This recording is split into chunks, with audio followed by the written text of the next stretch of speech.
दोस्तों नमस्कार, मैं अपने YouTube चैनल में आप सभी का स्वागत करती हूं। बेटा विवाह गीत अच्छा लगेगा तो लाइक कीजिएगा और नए हैं मेरे चैनल पर तो सब्सक्राइब कीजिएगा और कमेंट में बताइएगा कैसा लगा मेरा गीत।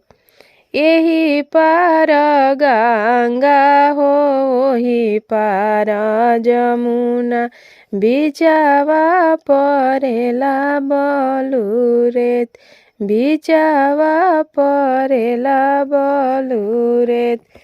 आरे वही बलुरे तावा में मालिन फुलवरिया,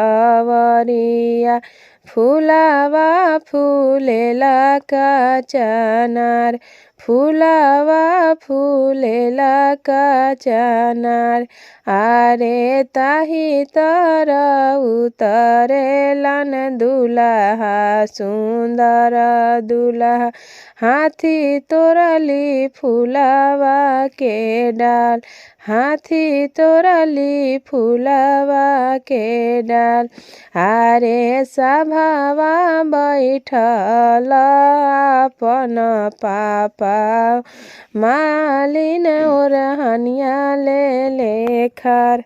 आरे सभावा बैठल हमन पापा हो अपन पापा, मालिन ओरहनिया ले लेखर।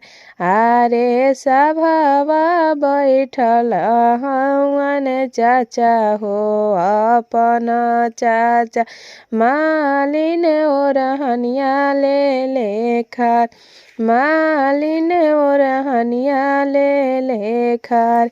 आरे बरजी नाये साहेब अपनी दुलरुआ, हाथी तोरली फुलावा के डाल, हाथी तोरली फुलावा के डाल।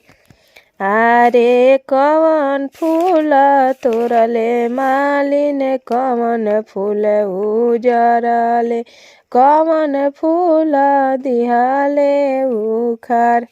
आरे कवन फूल तोरले मालिन, कवन फूल उजरले, कवन फूल दिहाले उखार, कवन फूल दिहाले उखार। आरे बेली फूलवा तोरले चमेली उजरले, चंपा फूलवा दिहाले उखार, चंपा फूलवा दिहाले उखार। आरे जाहू जाहू मालिने अपना हो घरवा, बगिया तोहर देबो लगाय, बगिया तोहर देबो लगाय। बेली फूलवा रोपब, चमेली फूलवा रोपब, चंपा फूलवा देब लगाय, चंपा फूलवा देब लगाय।